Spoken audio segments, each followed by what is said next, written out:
অনেকের মুখেই শুনেছি সোদপুরের বারোমন্দির ঘাটটি নাকি খুব সুন্দর দেখতে। তাই কোনো প্ল্যান ছাড়াই হঠাৎ আজ বিকেলবেলায় বেরিয়ে পড়ি বারোমন্দির ঘাটের উদ্দেশ্যে। হ্যালো এভরিওয়ান, সবাইকে আমার চ্যানেলে স্বাগত।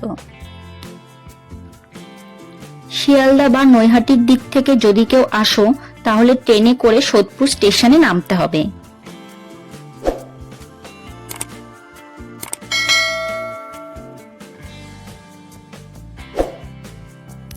স্টেশনে নেমে সোদপুর বিটি রোডগামী অটো করে সোদপুর বিটি রোডের ট্রাফিক মোড়ে আসতে হবে।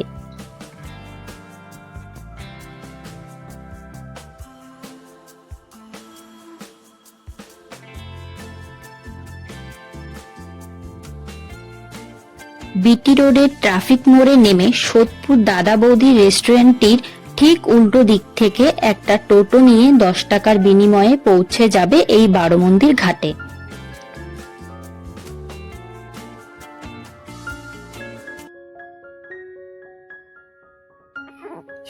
এই যে শিকল দিয়ে বাঁধা যে গেটটা দেখতে পাচ্ছ, সেই গেটের ভেতর দিয়েই ঢুকেই তোমাদের ভেতরে প্রবেশ করতে হবে।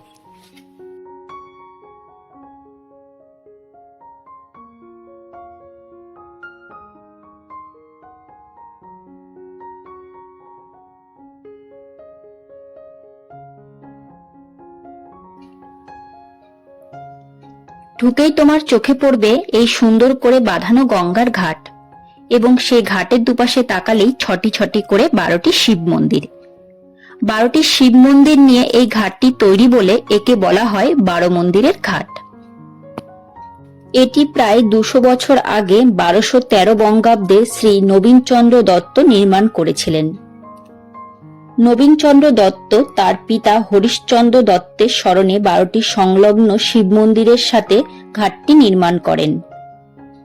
এই ঘাটের সাথে সম্পর্কিত ইতিহাস থেকে জানা যায়, কলকাতার কোনো একটি গঙ্গায় শ্রী হরিশচন্দ্র দত্ত তর্পণাচার করতে যান। তর্পণাচার করার সময় তিনি একজন গর্ভবতী মহিলাকে একটি জলভর্তি কলসি নিয়ে ঘাটের সিঁড়িতে পড়ে যেতে দেখেন। ঘটনাটির পর গর্ভপাতের কারণে সেখানে মহিলাটির মৃত্যু হয়। তখনই শ্রী হরিশচন্দ্র দত্ত সিদ্ধান্ত নেন তিনি এমন একটি ঘাট নির্মাণ করবেন যাতে যে কোনো গর্ভবতী মহিলা সহজেই আসা যাওয়া করতে পারে।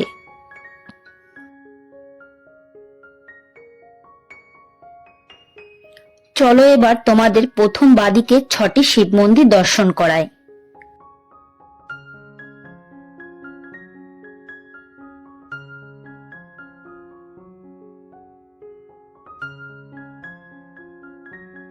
প্রথম এবং শেষের দুটো মন্দিরের দরজা বন্ধ থাকায় তোমাদের দর্শন করাতে পারলাম না। দুটো মন্দির কেন বন্ধ তার সঠিকভাবে কোনো তথ্য পাওয়া যায়নি।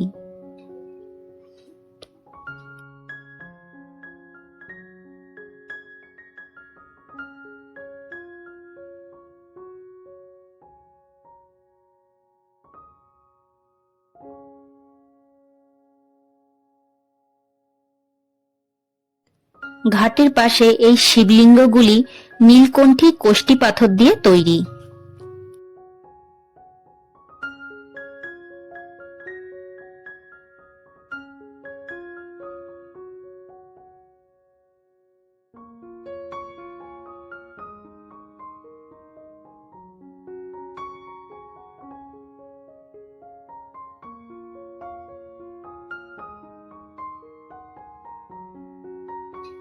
ইট, সুরকি ও চিটাগুড় ব্যবহার করে এর নির্মাণ কাজ করা হয়েছিল বলে জানা যায়।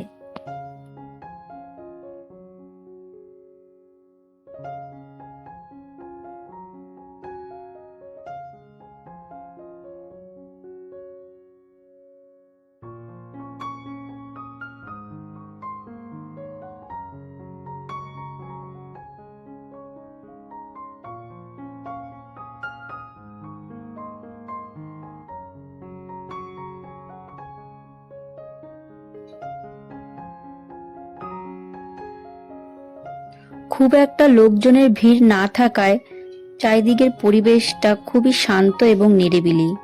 তোমরা আসলেই বুঝতে পারবে। চলো তোমাদের মন্দিরের পেছনের দিকটাও দেখিয়ে দিই। এটা হলো মন্দিরের পেছনের দিকটা।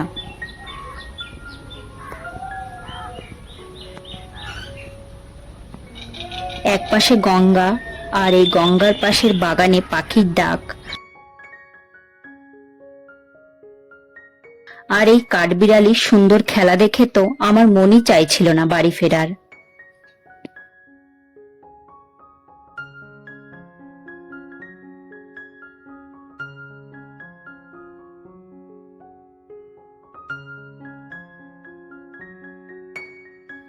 চলো এবার ডান দিকে শিবলিঙ্গগুলি দেখে আসি।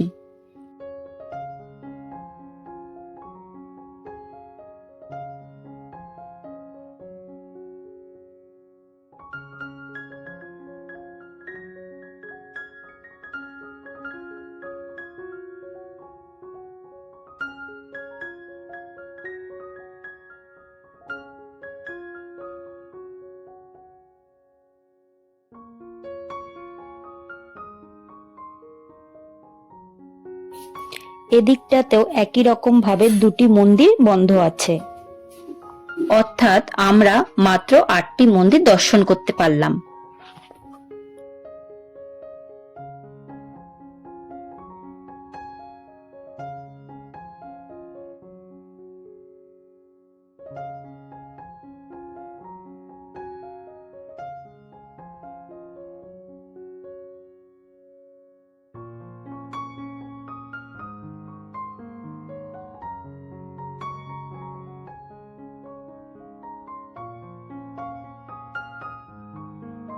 ঐতিহ্যবাহী স্থাপত্য শিল্পকর্মে অনেক সুন্দর ভাস্কর্য সহ চারপাশে একটি সুন্দর বাগান রয়েছে।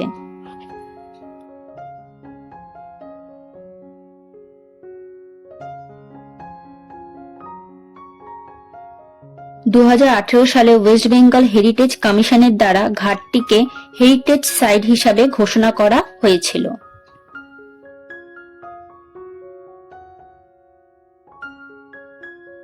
তোমরা যদি এখানে আসতে চাও, আমি বলবো আমার মতো তোমরা বিকেলের দিকটাই এসো। পরিবারের সদস্য, প্রিয়জন মানুষ অথবা বন্ধুদের সাথে এসে খুব সুন্দর গঙ্গার দৃশ্য তোমরা উপভোগ করতে পারবে। এই ঘাটগুলির উচ্চতা মাত্র 4 ইঞ্চি করে করা হয়েছে, যাতে সকলেই সহজে ঘাটটিতে চলাচল করতে পারে। আর যদি তুমি তোমার প্রিয় মানুষটার সাথে আসো, তাহলে তো কোনো কথাই নেই। এই সুন্দর গোধূলি বেলায় কৃষ্ণচূড়া গাছের নিচে বসে একসাথে দুজন চায়ের ভারে চুমুক দিতে দিতে এই গঙ্গার অস্ত যাওয়ার দেখার অনুভূতিটাই তোমরা আলাদা পাবে।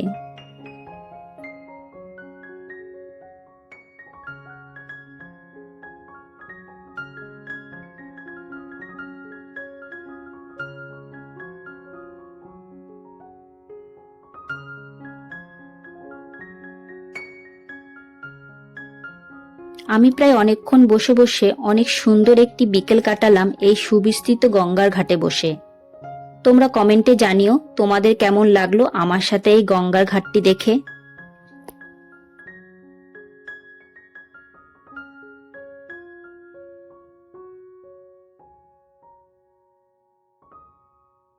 চলো এবার বাড়ি ফেরার পালা। ভিডিওটি ভালো লেগে থাকলে লাইক, শেয়ার এবং সাবস্ক্রাইব করে দিও। আর কমেন্টে জানিও তোমাদের ভিডিওটি কেমন লাগলো।